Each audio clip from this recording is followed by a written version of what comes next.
Olá, colegas da ETEC João Guilhermino. Eu sou o professor Eduardo, membro da Comissão Interna de Prevenção de Acidentes e Assédio, a CIPA, e como parte dos esforços da Semana Interna de Prevenção de Acidentes de Trabalho, a CIPAT, nós, membros da CIPA, preparamos para vocês um material referente a uma situação que pode vir a ocorrer com um de nós, com algum estudante, com algum colega de trabalho, e que, pelo fato de a nossa escola ter uma área de vegetação razoável, isso aumenta as chances de nós recebermos visita indesejada de algum animal peçonhento. Então, por isso, o tema dessa conversa de hoje é animais peçonhentos, identificação, acidentes e prevenção. E antes de eu iniciar, é importante enfatizar que o objetivo aqui não é transformar ninguém em um especialista no assunto, capaz de fazer manejo de um animal, capaz de identificar um quadro clínico que algum acidentado vem apresentar, mas sim discutir os tópicos básicos. Até porque é um assunto muito extenso e tem várias abordagens possíveis que a gente poderia dar aqui, mas o objetivo é bem introdutório, bem geral, mas apontar ali os tópicos e levantar a discussão. Então vamos lá. Primeiro ponto, a primeira pergunta que a gente poderia fazer quando vai discutir esse assunto é o que é um animal peçonhento, né? O que são eles? O que são animais peçonhentos? Bom, por definição, o animal peçonhento é um animal que produz veneno e ele possui alguma estrutura especializada em inocular esse veneno em outro organismo, em outro ser vivo. Essa estrutura especializada em inoculação pode ser uma presa, um ferrão, uma cerda. Então, a gente percebe que há uma diferença aí entre animais peçonhentos e animais venenosos. Porque já que para ser peçonhento ele precisa produzir o veneno, ele precisa ter o veneno, e ele precisa ter uma estrutura especializada em inocular, injetar esse veneno em outro ser vivo. E existem alguns animais que eles são apenas venenosos, eles apenas produzem veneno, mas não têm um mecanismo especializado de inoculação desse veneno. Portanto, todo animal peçonhento, ele é venenoso, afinal de contas, ele precisa produzir o seu veneno. Mas nem todo animal venenoso é peçonhento. Um exemplo que ilustra muito bem isso é esse aqui. Uma serpente, por exemplo, é um animal peçonhento. Ela produz veneno e consegue inocular ele. Então a gente consegue perceber que a mordida ou a picada, ela está na pessoa caída ali que foi acidentada. Já um animal venenoso, como por exemplo um sapo, uma rã, uma perereca, ele produz veneno, mas não tem mecanismo nenhum, não tem nenhuma estrutura de inoculação. Então a mordida para aquela pessoinha que se acidentou e caiu e está envenenada ali, a mordida tem que estar no sapo, né? No anfíbio, nesse caso aqui, já que ele produz veneno, mas não tem nenhuma via de inoculação em outro ser vivo, né? Então essa analogia aqui é interessante para a gente ver essa diferença entre venenoso e peçonhento. O Brasil, por ser um país, né, por estar em uma região mega diversa, com uma grande biodiversidade, essa biodiversidade ela é refletida também no grupo dos animais peçonhentos. Então, aqui a gente tem uma grande infinidade de grupos de seres vivos que têm essa característica de produzir veneno e serem capazes de inocular em outro ser vivo. Aranhas, escorpiões, serpentes, abelhas, lacraias. E, pegando esses grupos, né, separando eles, a gente pode começar a conversa pelas aranhas, né?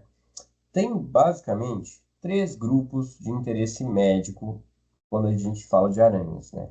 O que é um animal de interesse médico de importância médica?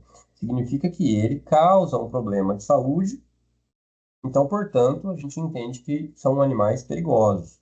A gente tem muitas aranhas no Brasil, mas só esses três gêneros aqui, só esses três grupos de aranhas são realmente de interesse ou de importância médica, ou seja, a grande maioria não é perigosa. Então, a aranha marrom, por exemplo, são as aranhas do gênero Loxosceles. Elas são alguns dos, né, um grupo desses animais, então, né, causam necrose, é uma grande complicação ser picado por um animal desse.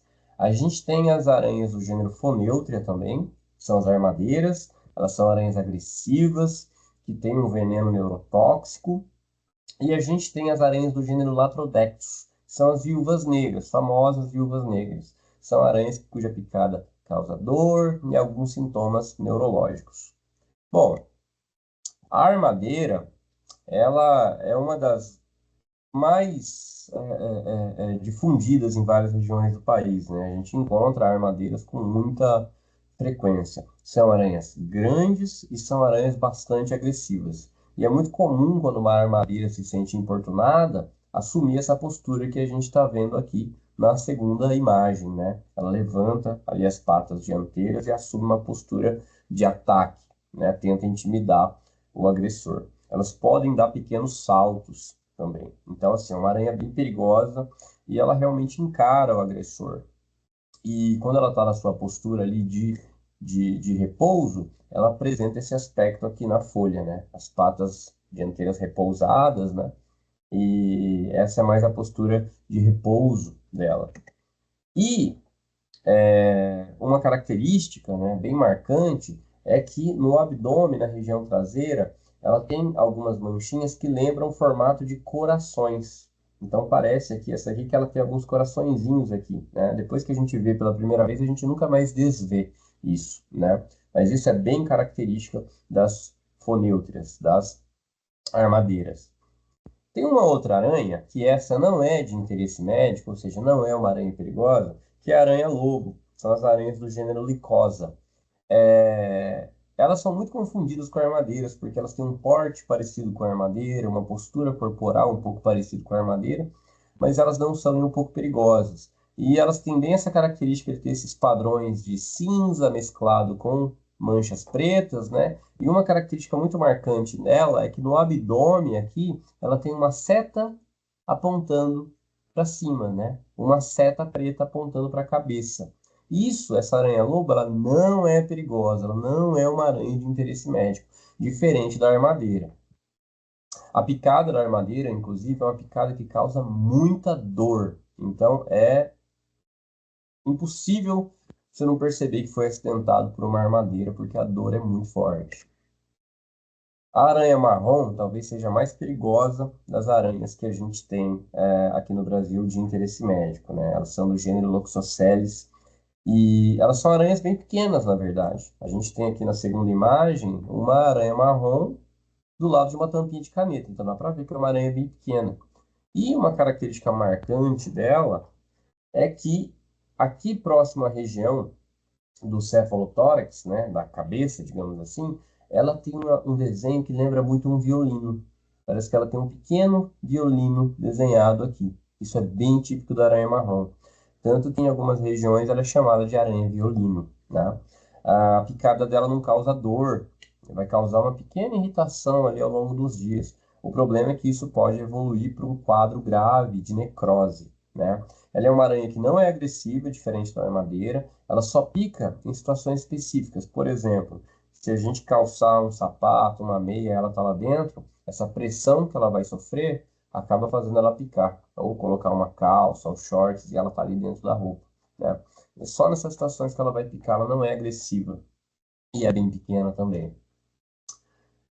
Já os escorpiões, né, o principal escorpião perigoso que a gente tem, na verdade, os principais são os escorpiões do gênero Titius, sendo que o Titius cerulatus, o famoso escorpião amarelo, ele é o mais perigoso deles, né? É uma picada que causa bastante dor, então é de imediato a percepção de que foi picado.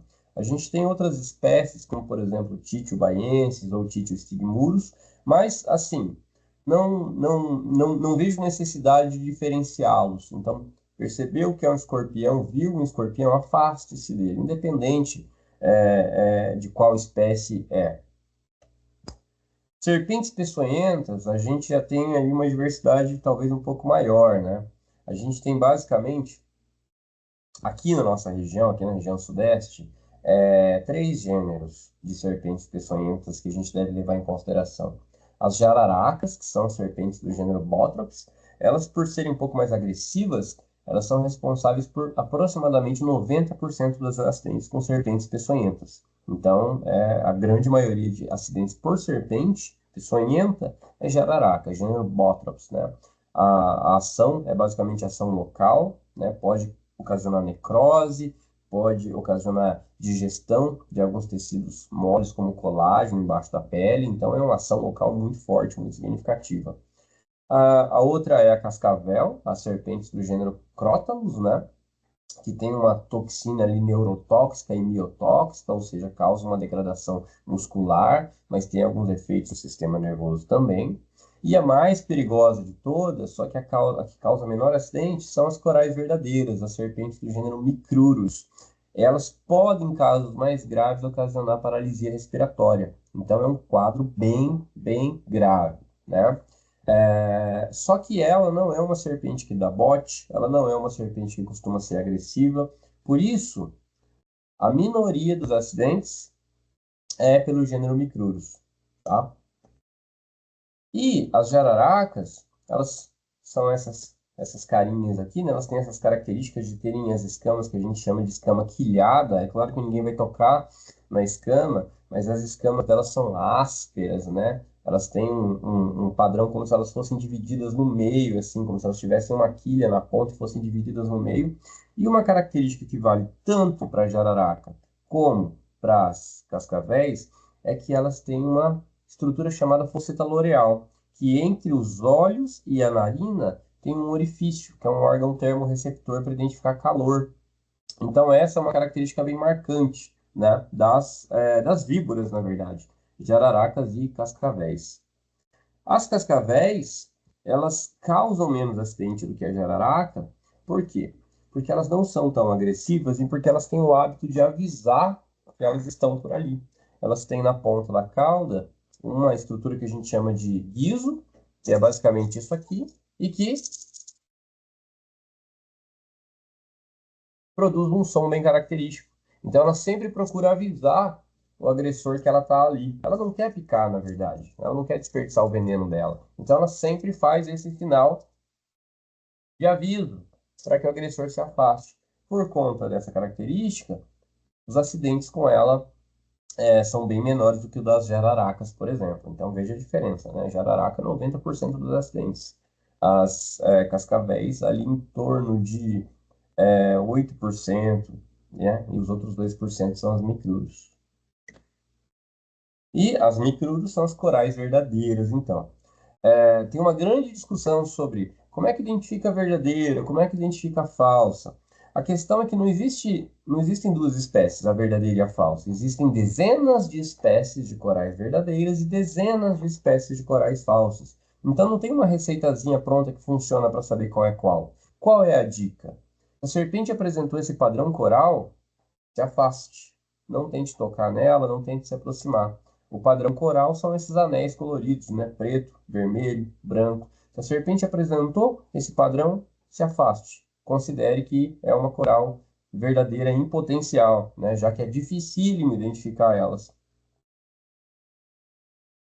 Um outro animal que acaba causando bastante acidente são as abelhas africanizadas, né? Que elas são um cruzamento entre as abelhas europeias e as abelhas africanas. Ambas não são brasileiras, né? São de outros países, de outros locais, mas o cruzamento entre elas resultou em um híbrido bem agressivo, que são perdão, as abelhas africanas. E elas são bastante agressivas e atacam em grupo. Vale ressaltar que elas costumam atacar quando estão tentando defender a colmeia ou tentando defender a rainha. Então, assim, quando ela está ali no ambiente, tentando encontrar alimento, numa flor, ela não vai atacar, né? O problema é quando a gente se aproxima da colmeia delas, ou quando elas estão em rota de migração junto com a rainha, elas param para descansar junto com a rainha, e a partir desse momento elas estão em modo de defesa, né? Já que a rainha está ali. Então, se a gente se aproxima no momento desse, pode haver ataque.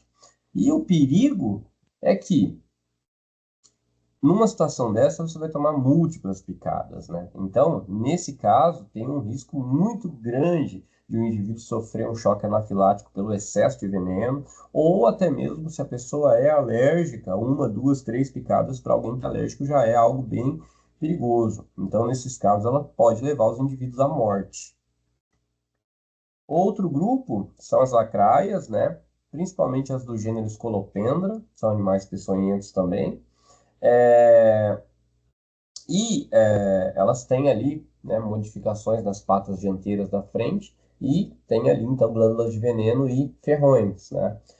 Causa muita dor, muito inchaço, muita inflamação. Não costumam causar risco de morte iminente, né? Mas é algo que deixa o indivíduo bastante desconfortável por conta de toda a dor que ele pode vir a sentir. A gente tem também a fase larval de lepidópteros, né, borboletas e mariposas, que são as lagartas, né, as taturanas, popularmente chamadas de taturanas ou lagartas de fogo.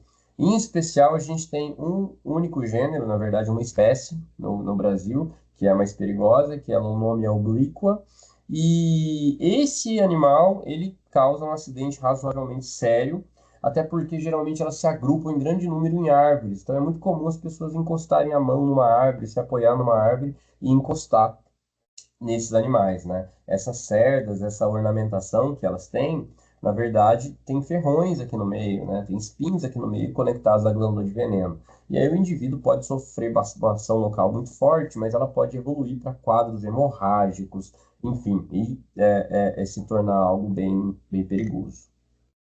Bom, quando a gente analisa a situação epidemiológica, né, do Brasil, na verdade não é do Brasil que eu vou comentar aqui, eu peguei o último ano, o ano de 2024, ali no Sinan, que é um sistema que categoriza várias notificações, né, tanto de acidente por animal peçonhento, mas também uma série de outros tipos de questões de ordem de saúde pública. E eu peguei o ano de 2024 no município de Amparo. Então, olha só, esses aqui são os acidentes por animais peçonhentos ao longo do ano. Então, aqui estão todos os animais peçonhentos juntos, né? E eu chamo a atenção para um fato, olha só. A gente teve 148 casos, né, em 2024 no município de Amparo.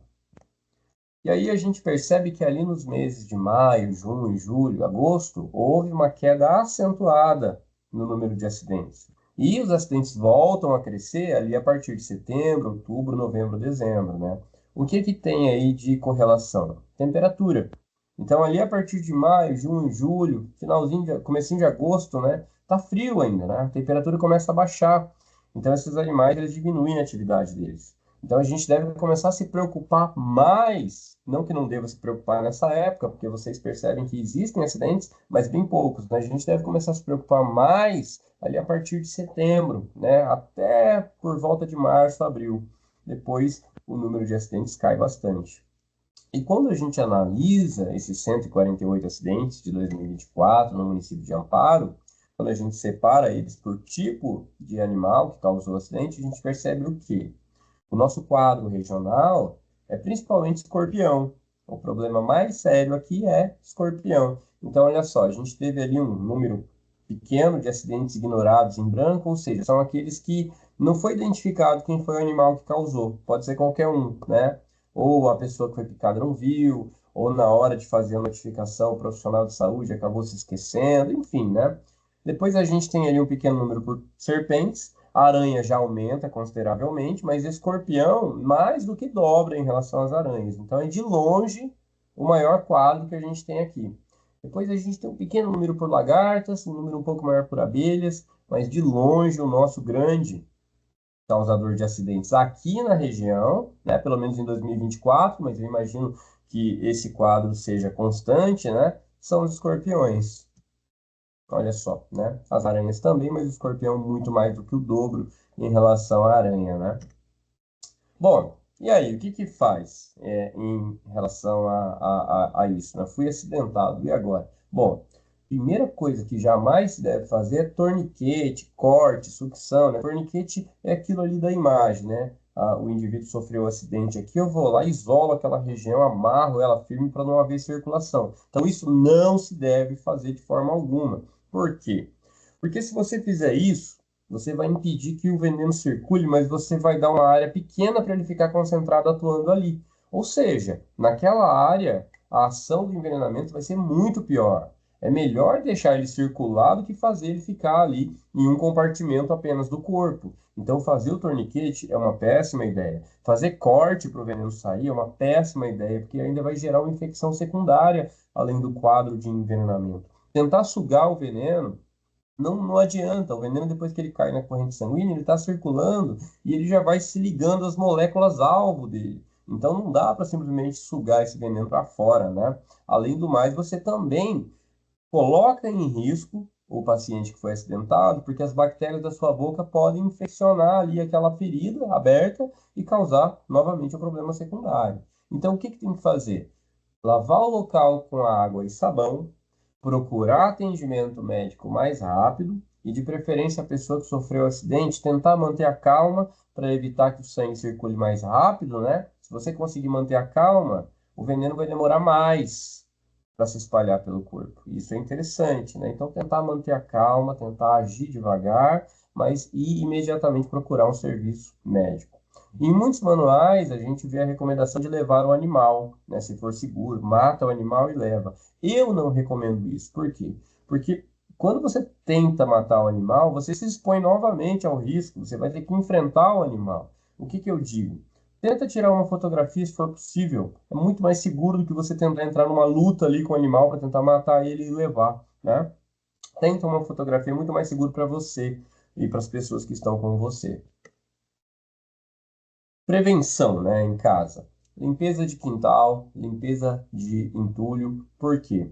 Porque isso vai atrair alguns animais, né? Entulho pode atrair roedores, baratas, enfim. E isso é o alimento desses animais peçonhentos. Um escorpião, uma aranha, vai procurar uma barata. Uma serpente vai procurar um roedor. Então, evitar o acúmulo de entulho vai evitar que esses animais sejam atraídos para lá. Até muitas vezes em busca de abrigo. Vedar ralos e frestas também, evita que eles entrem em casa, fresta embaixo da porta, ralo no banheiro. Manter calçados e roupas fechadas, ou seja, se não deixar o sapato ali no chão, já que o animal pode entrar ali, é quentinho, é escuro, do jeito que ele gosta, né? Checar roupas e calçados antes de usar, né? Bater o sapato, bater a bota. Observar mesas e cadeiras antes de se acomodar, para ter certeza de que o animal não está ali. E em ambientes mais, mais naturais, né? Por exemplo, uma trilha, uma área de mata, você usar bota, usar luva, atenção redobrada, observar bem onde você está pisando, onde você está indo, não tocar, não manipular animais desconhecidos, e muita cautela se você for mexer em algum entulho, em tijolos, em madeira, em plantas que você viu, olha muito bem onde você vai pôr a sua mão, onde você vai pôr o seu pé, onde você vai andar. E o papel da educação, que é falar sobre isso, ter campanha de conscientização, discutir a respeito desse tópico, orientar profissionais, estudantes, adultos, crianças, né? Envolver a comunidade, capacitar profissionais para saber o que fazer em situações assim, né? Chamar os bombeiros se for necessário, né? Eles geralmente costumam ter experiência no manejo desse tipo de animais, ou chamar alguém que seja um profissional da área que tem experiência no manejo e identificação desses animais. Ali na nossa escola, eu me deixo à disposição. Eu não falei na apresentação, mas eu sou biólogo, eu tenho mestrado em estudo de toxinas pelo Instituto Butantan, então eu tenho bastante experiência com o manejo de animais peçonhentos e me deixo totalmente à disposição. Mas chamar um profissional é sempre a melhor opção quando possível. E conhecimento é a melhor prevenção, né? Quando a gente sabe quem são os animais peçonhentos, onde eles estão, o que eles estão buscando, a gente começa a entender um pouco da biologia deles e entender como evitar atraí-los e evitar que esses acidentes aconteçam. Aqui o referencial bibliográfico para aqueles que quiserem buscar um pouco mais de informação, né? Eu usei principalmente como base o Manual de Diagnóstico e Tratamento de Acidentes por Animais Peçonhentos. Tem uma infinidade de bibliografia, né? Mas esse foi o que eu me pautei. E o Sistema de Agravos de Notificação, que é o SINAM, onde a gente encontra esse material epidemiológico, né? Foi ali que eu busquei os dados regionais, por exemplo, de 2024, a respeito do município de Amparo. Tá bom, pessoal? Espero ter ajudado um pouquinho, falando um pouco desse assunto. Como eu disse no começo da apresentação, é uma discussão básica, são alguns tópicos básicos, né? Mas eu me deixo à disposição para futuras dúvidas. Muito obrigado.